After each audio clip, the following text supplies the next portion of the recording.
آج جس موضوع پر ہم گفتگو کریں گے وہ نبی کریم علیہ الصلوۃ والسلام کی ولادت سے پہلے جو ان کے چرچے تھے اس کے حوالے سے ہم گفتگو کریں گے۔ ہم نے یہ سنا ہے کہ نبی کریم علیہ الصلوۃ والسلام کے چرچے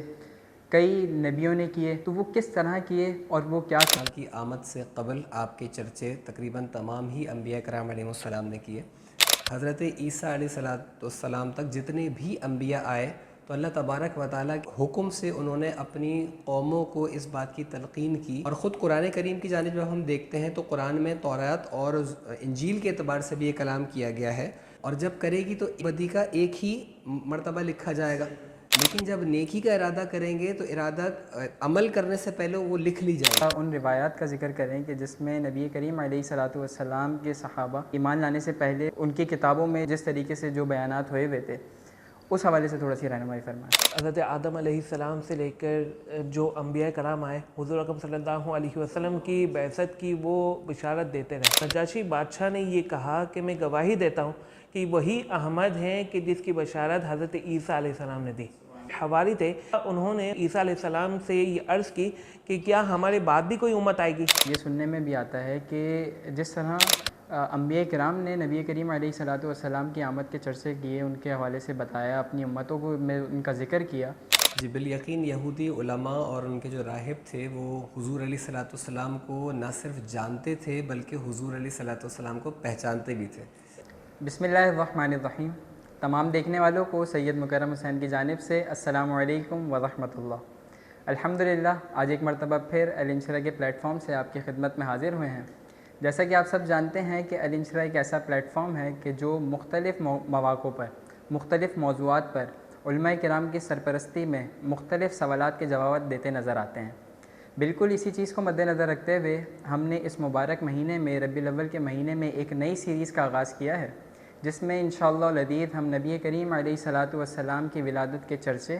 آپ علیہ الصلوۃ والسلام کی ولادت پر ہونے والے معاملات، آپ کے معجزات اور آپ کی ولادت کی جو برکتیں دوسروں پر ظاہر ہوئیں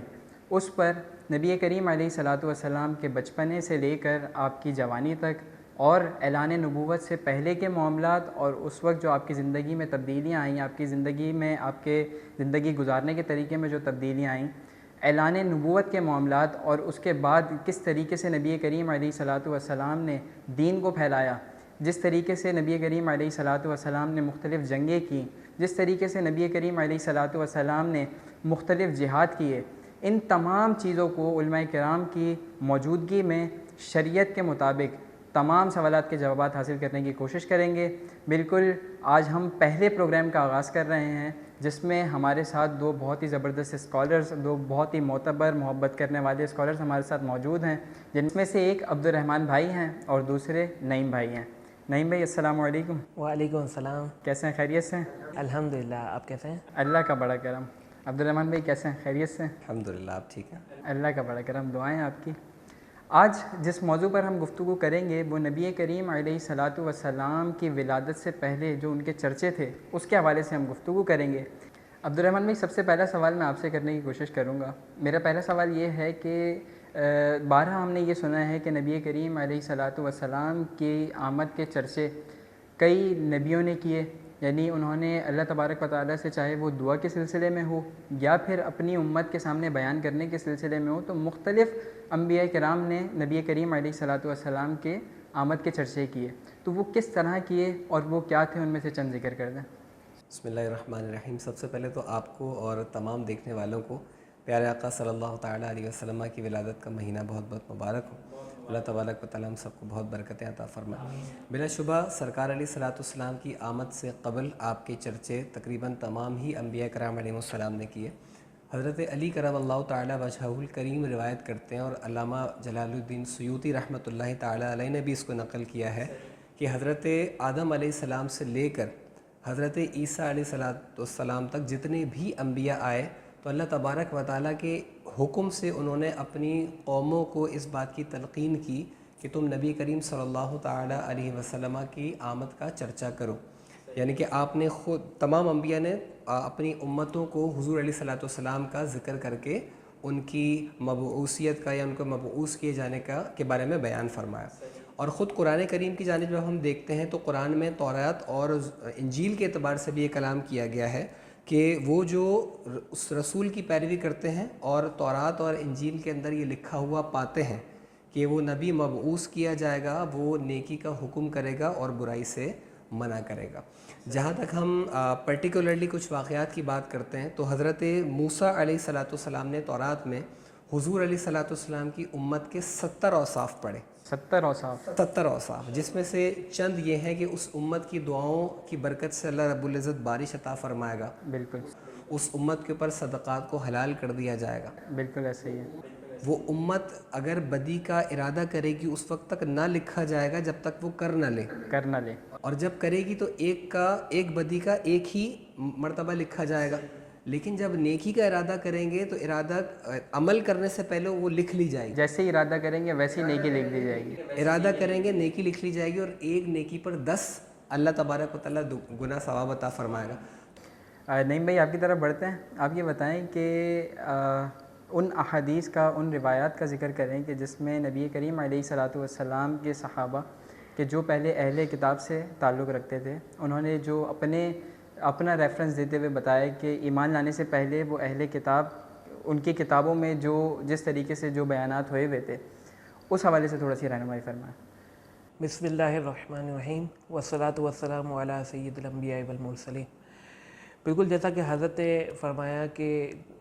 حضرت آدم علیہ السلام سے لے کر جو انبیاء کرام آئے، حضور اکرم صلی اللہ علیہ وسلم کی بعثت کی وہ بشارت دیتے رہے، تو آسمانی کتب میں بھی حضور اکرم صلی اللہ علیہ وسلم کی آمد کا چرچا مذکور تھا۔ اسی وجہ سے ہمیں احادیث مبارکہ ملتی ہیں کہ جس میں نبی کریم صلی اللہ علیہ وسلم کے وہ اصحاب جو پہلے اہل کتب سے تعلق رکھتے تھے وہ اپنی کتابوں کا ریفرنس کوٹ کر کے آگے ذکر کرتے ہیں، جیسا کہ ابو داؤد کی روایت ہے کہ حضرت ابو موسیٰ اشعری رضی اللہ تعالیٰ عنہ فرماتے ہیں کہ جب حضور اکرم صلی اللہ علیہ وسلم نے ہمیں نجاشی بادشاہ کے پاس بھیجا تو ہم جب ان کے پاس گئے تو نجاشی بادشاہ نے یہ کہا کہ میں گواہی دیتا ہوں کہ وہی احمد ہیں کہ جس کی بشارت حضرت عیسیٰ علیہ السلام نے دی، اور کہتے ہیں کہ اگر مجھ پر یہ امور سلطنت کی پابندیاں نہیں ہوتی تو میں ان کی خدمت میں آتا اور ان کے نالین اٹھانے کی خدمت کرتا۔ اسی طریقے سے ترمذی کی ایک دوسری روایت ہے، حضرت عبداللہ بن سلام رضی اللہ تعالیٰ عنہ فرماتے ہیں کہ توریت میں حضور اکرم صلی اللہ علیہ وسلم کے اوصاف ذکر ہیں، اور ساتھ میں یہ بھی ذکر ہے کہ حضرت عیسیٰ علیہ السلام حضور اکرم صلی اللہ علیہ وسلم کے پاس مدفون ہوں گے۔ اسی طرح ایک اور روایت ملتی ہے، خازن کی روایت ہے کہ حضرت کعب بن احبار رضی اللہ تعالیٰ عنہ فرماتے ہیں کہ جو حضرت عیسیٰ علیہ السلام کے حواری تھے، ایک مرتبہ انہوں نے حضرت عیسیٰ علیہ السلام سے یہ عرض کی کہ کیا ہمارے بعد بھی کوئی امت آئے گی؟ تو حضور اکرم صلی اللہ علیہ وسلم نے یہ بشارت دیتے ہوئے کہا کہ بالکل ہمارے بعد جو ہے وہ احمد مجتبیٰ کی امت آئے گی، اور پھر ہم امت کی ایک صفت ذکر کرتے ہوئے بیان کرتے ہیں کہ وہ جو ہے بہت زیادہ حکمت والے ہوں گے، بہت زیادہ علم والے ہوں گے، اور اللہ تعالیٰ کے نیکوکار اور متقی لوگ ہوں گے، اللہ تعالیٰ کے تھوڑے رزق پر راضی ہو جائیں گے اور اللہ تعالیٰ ان کے تھوڑے سے عمل پر راضی ہو جائے گا۔ تو یہ وہ اور بھی روایت ہیں کہ جو ہمیں احادیث مبارکہ میں ملتی ہیں کہ جس میں نبی کریم صلی اللہ علیہ وسلم کا آمد کا بھی چرچا تھا، اور حضور اکرم صلی اللہ علیہ وسلم کی جو امت ہوں گی ان کے اوصاف بھی ذکر ہیں۔ صحیح، ماشاءاللہ، بڑے زبردست طریقے سے آپ نے بتایا۔ عبد الرحمن بھائی آپ بتائیں کہ یہ سنا گیا ہے اور یہ سننے میں بھی آتا ہے کہ جس طرح انبیاء کرام نے نبی کریم علیہ السلام کی آمد کے چرچے کیے، ان کے حوالے سے بتایا، اپنی امتوں کو میں ان کا ذکر کیا، سابقہ کتب میں بھی یہ چیزیں ملتی ہیں۔ ہم نے یہ بھی دیکھا ہے، سنا ہے کہ یہودی علماء جو تھے، جو راہب تھے، انہوں نے بھی نبی کریم علیہ السلام کی آمد کا چرچا کیا، یہاں تک کہ اپنی کئی محافل میں وہ نبی کریم علیہ السلام کی نشانیاں بیان کرتے ہوئے نظر آتے تھے۔ تو وہ کون سی نشانیاں تھیں کہ جو یہودی علماء بھی ذکر کرتے تھے، اور ان کے حوالے سے تھوڑی سی رہنمائی فرمائیں۔ جی بالیقین یہودی علماء اور ان کے جو راہب تھے وہ حضور علیہ السلام کو نہ صرف جانتے تھے بلکہ حضور علیہ السلام کو پہچانتے بھی تھے، جیسے قرآن کریم میں ذکر کیا گیا کہ یعرفون کما یعرفون ابناءہم، یعنی کہ وہ حضور علیہ السلام کو ایسے پہچانتے ہیں جیسے اپنے بیٹوں کو پہچانتے ہیں۔ کیا مراد کہ اولاد کو انسان بہت زیادہ جانتا ہے، بالخصوص پہلے زمانے کے اعتبار سے دیکھا جائے تو بیٹوں پہ بہت زیادہ شفقت، تو حضور علیہ الصلوۃ والسلام کو بہت اچھے طریقے سے پہچانتے تھے اور اپنی اولادوں کو حضور علیہ الصلوۃ والسلام کی معرفت دیا کرتے تھے. اور بعض روایات کے اندر ایسا بھی ملتا ہے کہ یہودی اپنے بچوں کو یہ تعلیم دیتے کہ اگر تم نبی آخر الزماں کا زمانہ پاؤ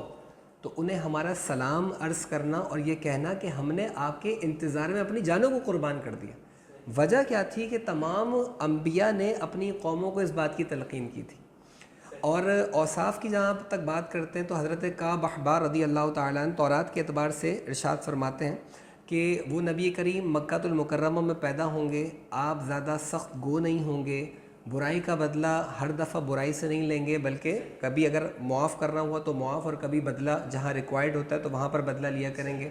اسی طریقے سے وہ نبی علیہ الصلوۃ والسلام ایسی تعلیم فرمائیں گے کہ لوگ ان کی جانب گامزن ہوں گے. آپ بازار کے اندر کوئی شور و غل نہیں کریں گے بلکہ عدل و انصاف فرمائیں گے. اسی طریقے سے فرمایا جاتا ہے کہ آپ معاف کرنے کو پسند کریں گے. تو حضرت کعب احبار رضی اللہ تعالیٰ نے اس طرح کی بہت ساری صفات بیان فرمائیں. چند دیگر روایات کے اندر اس طریقے سے بھی کلام ہوتا ہے کہ آپ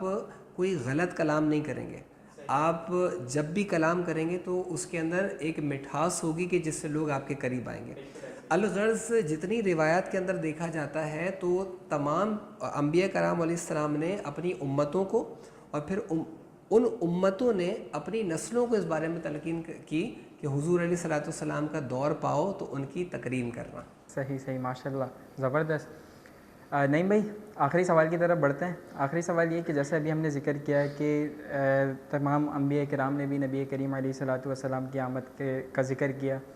کتب میں بھی ملا, اور بالخصوص ہم نے جو آخری بات کی, آخری سوال جو ہمارا تھا ابھی, کہ یہودی علماء بھی ان کے حوالے سے گفتگو کرتے نظر آئے.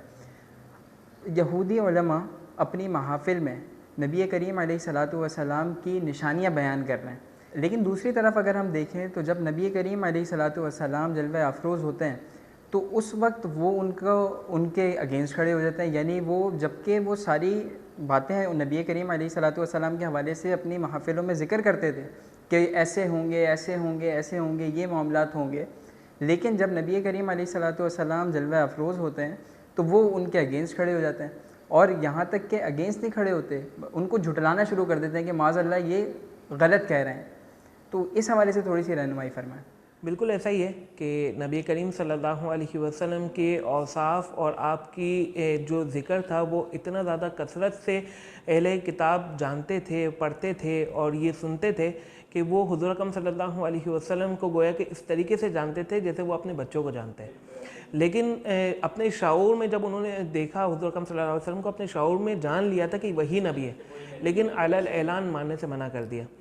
تو اس کی علماء کرام نے باقاعدہ وجوہات ذکر کی ہیں کہ ان میں وجوہات میں پہلا تو یہ ہے کہ جیسا کہ حضرت ابراہیم علیہ السلام کے بعد ایک گیپ آیا کہ جس میں نبوت کا سلسلہ نہیں رہا, جو ہے نبی جو ہے وہ نہیں مبعوث کہے گئے. تو گویا کہ جو آپ کی جو امت تھی ان کے پاس ایک امامت تھی, اور گویا کہ ایک کبریائی تھی, ایک جو ہے وہ بڑپن تھا, اور وہ اپنے شعور میں یہ سمجھتے تھے کہ جب نبی کریم صلی اللہ علیہ وسلم اعلان نبوت کریں گے تو ان کی امامت گویا کہ زائل ہو جائے گی اور نبی کی امامت ہوگی, وہی پھر آگے لیڈ کریں گے.